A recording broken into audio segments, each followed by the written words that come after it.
My dad praised my daughter at Christmas. Then my sister snapped, shattered her $18,000 violin, and screamed, "Why not my child?" Hello everyone, I am Ethan Caldwell, a 42-year-old software engineer based in Seattle. My wife Claire Caldwell and I have a daughter, Maddie Caldwell. We live in the Ballard neighborhood, and the sound of Maddie's violin every afternoon has become a regular part of our day. Every time I see my daughter holding her violin with a beaming smile, I am overcome with pride.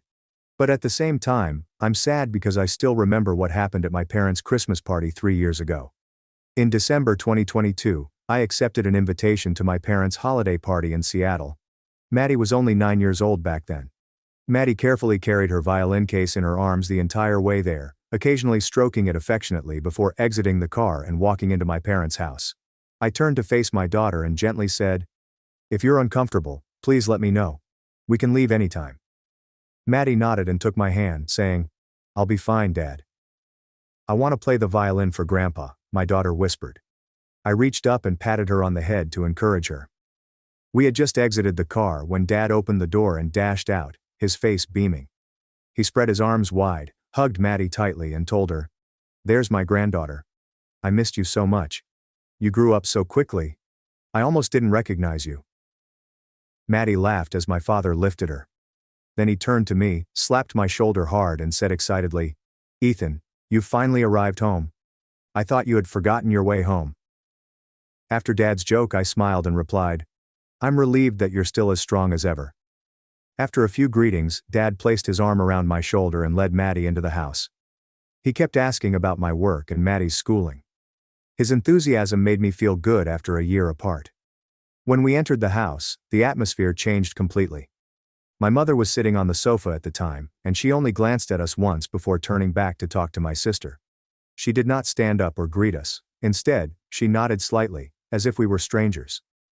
My sister Vanessa Harper was sitting next to my mother, along with her husband Derek Harper and their 10-year-old daughter Hailey Harper. Hailey sat huddled in the corner of the sofa, her gaze sadly directed downward at her hands. I noticed Hailey had lost a lot of weight since we last saw her. Her eyes appeared tired, lacking the brightness of a child.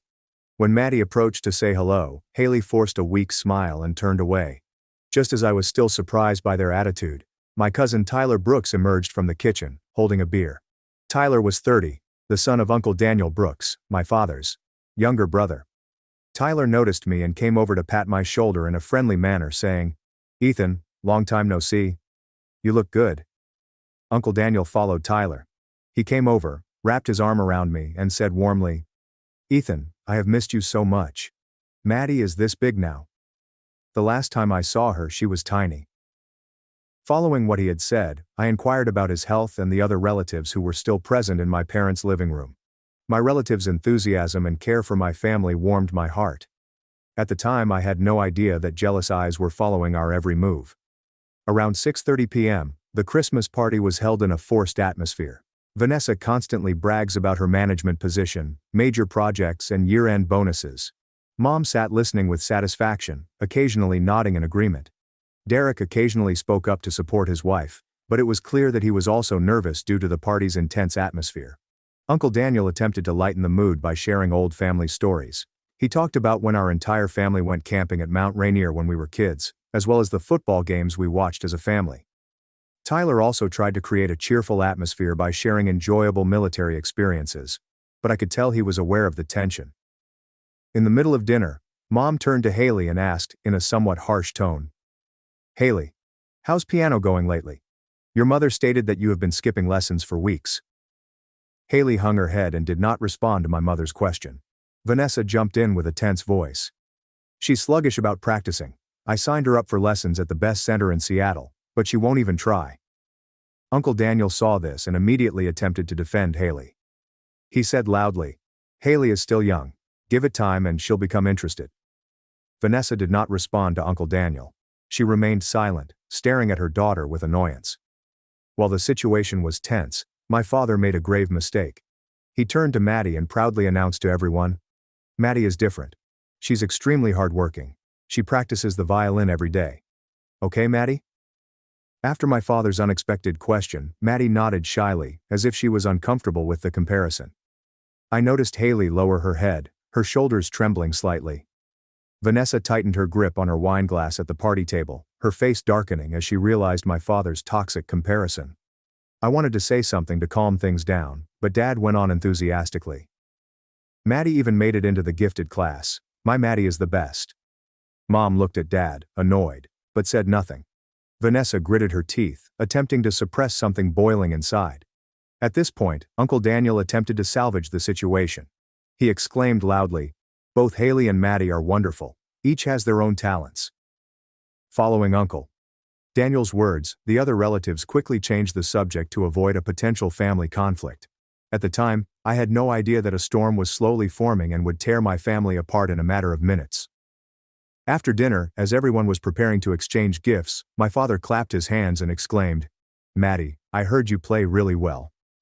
When Maddie heard Grandpa's request, she looked up at me with worried eyes. I nodded slightly to encourage her, and she timidly stepped forward, taking the violin from the case she had brought into the house. Maddie stood in the center of the living room, her little fingers trembling slightly as she rested the violin on her shoulder. A few seconds later, my daughter took a deep breath and began playing Silent Night, which she had practiced for weeks and arranged in her own style. My father sat up straight as the first sound rang out, his face beaming with pride. Hailey had an undeniable admiration for Maddie at the time. Tyler nodded rhythmically and whispered, "Awesome." Uncle Daniel and Aunt Megan listened intently, their faces lit up as they heard the melodic tune. Derek nodded along with the rhythm, demonstrating genuine interest for the first time that evening. Only Vanessa and my mother sat with their faces as cold as ice. Vanessa's eyes narrowed every time Maddie finished a difficult passage, and Mom turned away as if she didn't want to see it. Then something happened that I could not have imagined, even in my wildest dreams. Vanessa stood up just as Maddie reached the climax. She took quick, decisive steps toward Maddie. Before anyone could react, Vanessa yanked my daughter's violin from her grasp. The music abruptly stopped. Maddie stumbled back, her eyes wide with horror. My daughter screamed in terror, "Aunt Vanessa, don't." But it was too late. Vanessa raised the violin high and slammed it hard to the ground. The sound of breaking ripped through the air. The violin costs $18,000. My daughter's gift, for which I had worked overtime and saved for 3 years, was now shattered. The strings snap and twist. The body broke open. The neck is almost completely separated. Hailey jumped out of her chair, her face pale with horror. She screamed in a choked voice, "Don't do that, Mom. Don't." Tyler and Uncle Daniel both jumped up at the same time, their faces filled with horror. Tyler yelled at Vanessa, "Are you crazy?" Aunt Megan covered her mouth with her hand, her eyes widening in shock. Vanessa continued to scream even after everyone else had done so. She stepped on the broken pieces, grinding them under her heels, as if she wanted to completely erase the violin from existence. When I saw that scene, my heart seemed to stop for a few seconds. Then, an excruciating pain struck me. Not physical pain, but the pain of seeing my child's violin smashed. And Maddie, my daughter, stood there, her entire body shaking and tears streaming down her young face. She looked at the broken pieces of her violin, and then up at me, her eyes full of despair. My father jumped out of his chair in response to my sister's unexpected action. He yelled, "Are you crazy, Vanessa? What the hell are you doing?" Vanessa did not respond. She simply stood there, staring intently at my daughter as if she were looking at an enemy. She then let out a loud, cold laugh that chilled me to the bone. At this point, I lost control of myself. Rage flared up, extinguishing all reason. I lunged at Vanessa, fists clenched, only wanting to teach her a lesson. But before I could reach her, Derek, Tyler, and my father rushed in to help. Derek grabbed my arm. Tyler held my shoulder, while my father stood between Vanessa and me, blocking our path. I screamed angrily, "Let me go. She destroyed my daughter's violin. Let go." Tyler gripped me tightly and said sternly, "Ethan, calm down. Violence will not solve anything." I struggled violently, attempting to break free from their grip. After everything had happened, my mother sat calmly on the sofa, her face cold and emotionless. She simply said quietly and evenly, "Calm down. It's only a violin." That statement from my mother fueled my rage. I struggled to break free but couldn't. They were holding me too tightly. Claire went unnoticed amidst all the chaos. My wife had stood up at some point, moving silently as a shadow. Claire suddenly grabbed Vanessa's arm and pulled hard. To everyone's surprise, my wife dragged my sister into the bedroom, just a few steps from the living room. The door slammed shut with a solid thud. Everyone stood stunned for a few seconds by my wife's unexpected action. Tyler and my father let me go before rushing to the door and pounding hard. My father yelled, "Claire, open the door. What are you doing in there?" Derek also ran over, repeatedly turning the doorknob, but it was ineffective. Vanessa's screams came from the inside. Desperate cries for help are mixed with the sounds of impact. "Help me!" Vanessa pleaded. "Help me!" Derek used his shoulder to ram the door, but it did not budge. He screamed, "Claire, open the door right away. I'll call the cops." Uncle Daniel stood beside him, helpless, and Aunt Megan hugged Hailey, who was sobbing uncontrollably. My mother stood up and walked near the door, but she did not appear panicked at all. She stood there with a cold face, observing everything. I stood in the middle of the living room, unsure what to do. Part of me wanted to break down the door and stop Claire, but another part, the dark part that no one dared to admit, felt strangely satisfied. 7 minutes felt like a century. Then the door opened. Vanessa walked out with a bruised face, swollen lips and disheveled hair. She was staggering and had to lean against the wall to stay upright. A streak of dried blood clung to the corner of her mouth. Uncle Daniel and Aunt Megan gasped in horror when they saw Vanessa's condition. Dad noticed Vanessa's face. He stepped back, horrified, and said, "My God, Claire, did you beat Vanessa like this?" When my mother saw her beloved daughter being beaten, she approached Vanessa and helped her sit down on a chair. She turned to Claire with cold eyes and screamed, "How dare you hit my daughter? How dare you hit your husband's sister?" Claire now stood in the doorway, her expression strangely calm. My wife shrugged and said coldly, "She fell on her own. If you don't believe it, just ask her." Vanessa screamed with trembling voice, "She's insane. I'll call the cops. I will put her in jail." Dad then stepped into the center of the room.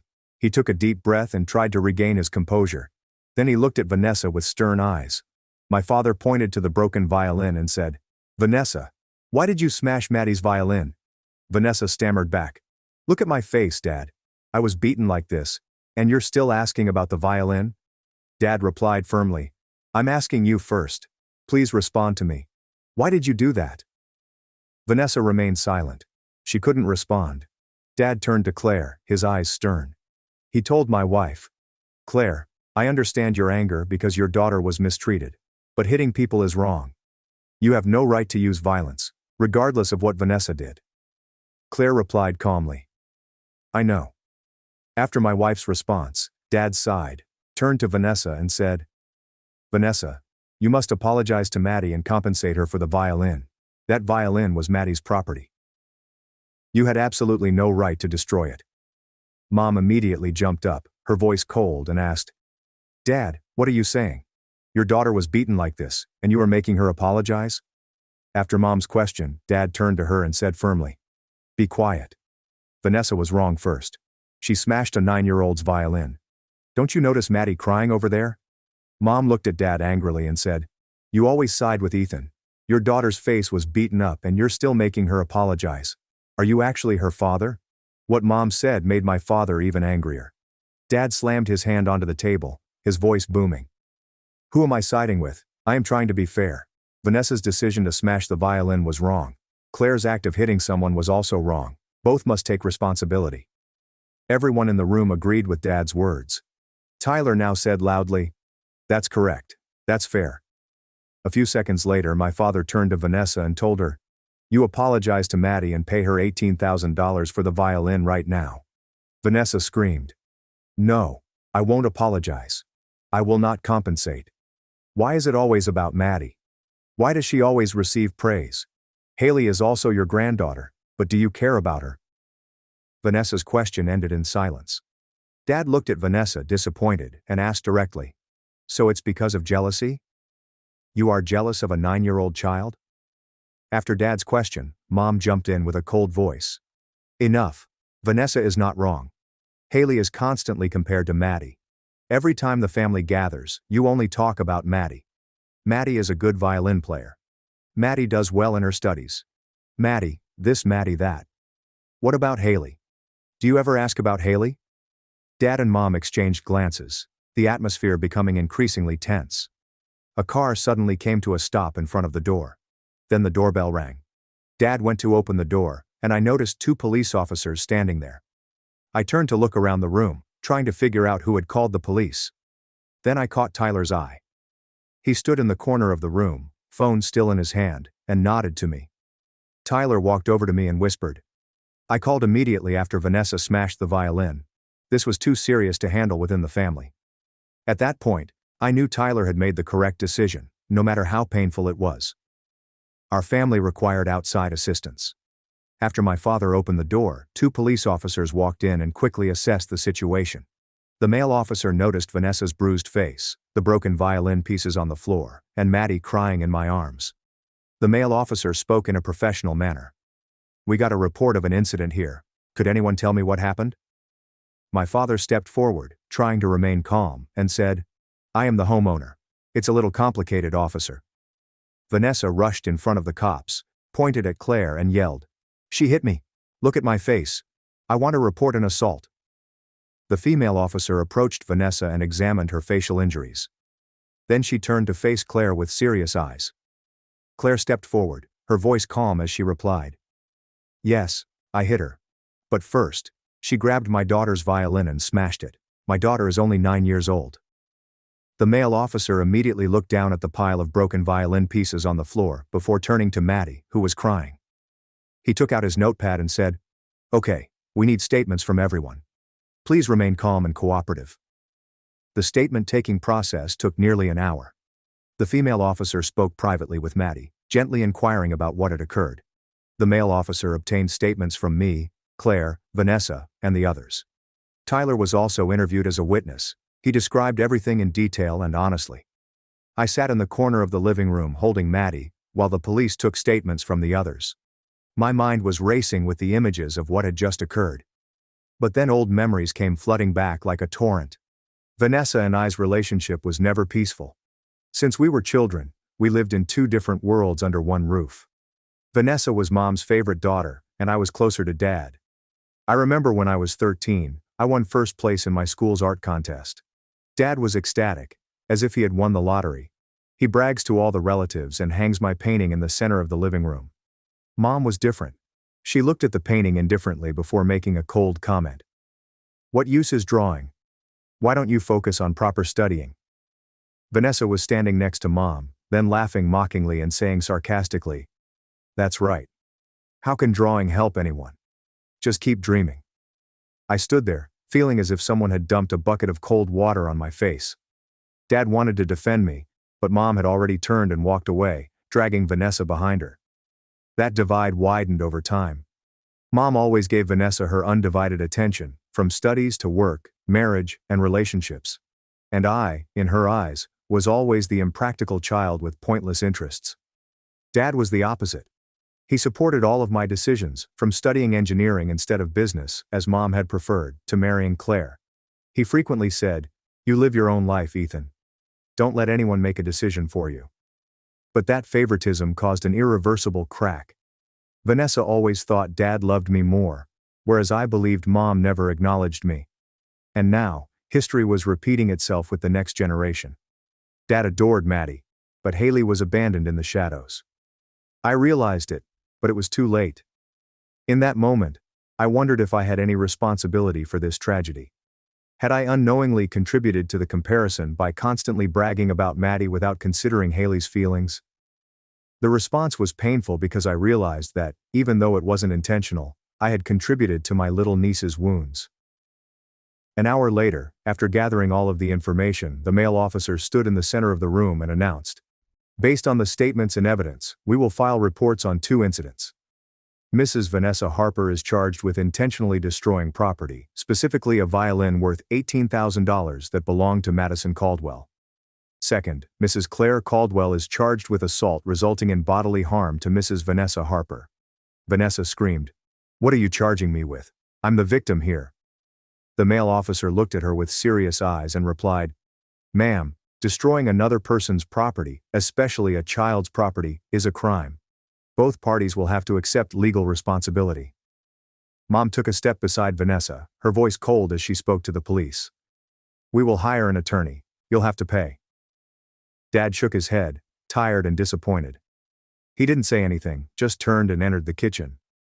That Christmas night, the police filed reports and scheduled both parties to come to the station to complete the necessary procedures. We left my parents' house quietly, Maddie sleeping exhausted in my arms. Claire drove home, and I sat in the back with my daughter. My wife did not say anything, but I could see her hands gripping the steering wheel tightly. I knew nothing would be the same after that night. The days following Christmas night were the darkest for my family. Maddie sank into depression.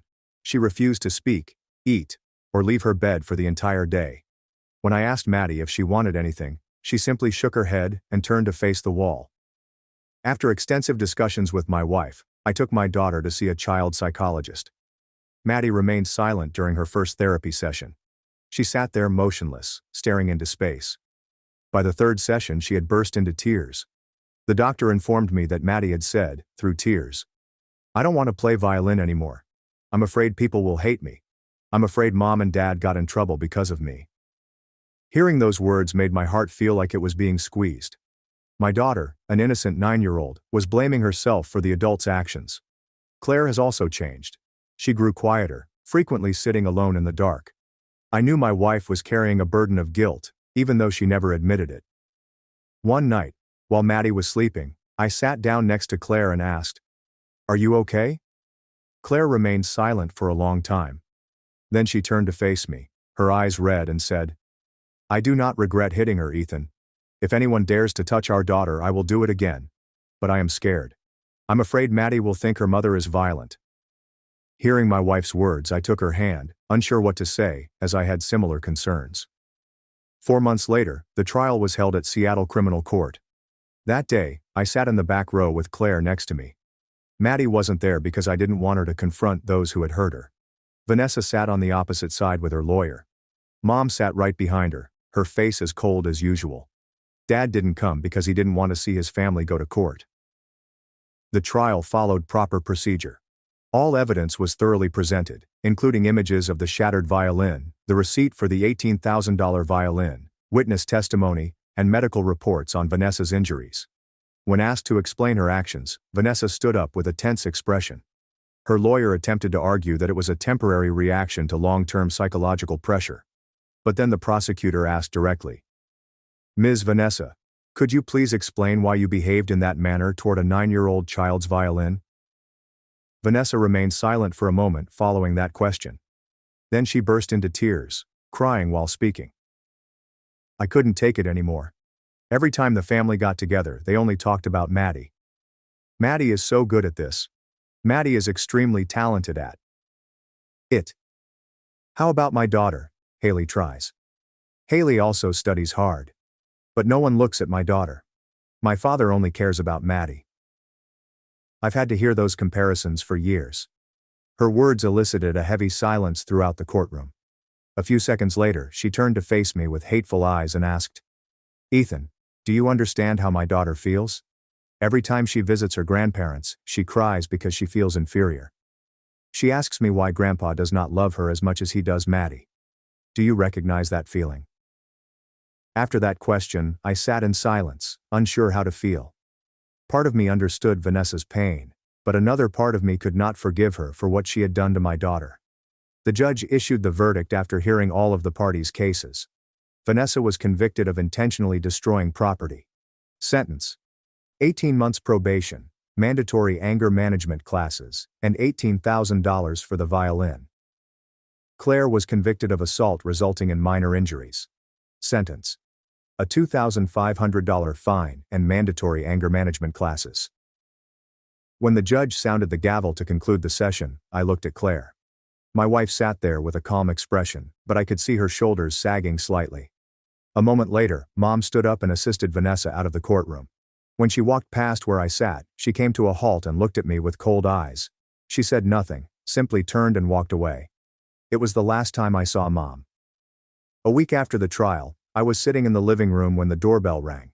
When I opened it, I saw Dad standing there, his face more gaunt and tired than the last time I saw him. Dad looked at me with red eyes and asked softly, "Can I come in?" I nodded and opened the door wide for him to enter. Claire was in the kitchen. She looked out, then quietly retreated to the back room, giving my father and me our own space. Dad sat down on the sofa, hands clasped together and head hung low. He remained silent for a long time, as if trying to organize his thoughts. Then he looked up at me, his voice trembling, and said, "Ethan, I came here to apologize." I sat across from him, said nothing and waited. Dad took a deep breath and continued. "I was wrong. I should have intervened earlier. I noticed Vanessa becoming increasingly stressed, and Hailey withdrawing more and more, but I did nothing. I kept thinking everything would work out, but it didn't." He paused after that statement, swallowing as if trying to control his emotions, before continuing. "I have to admit that I lacked sensitivity.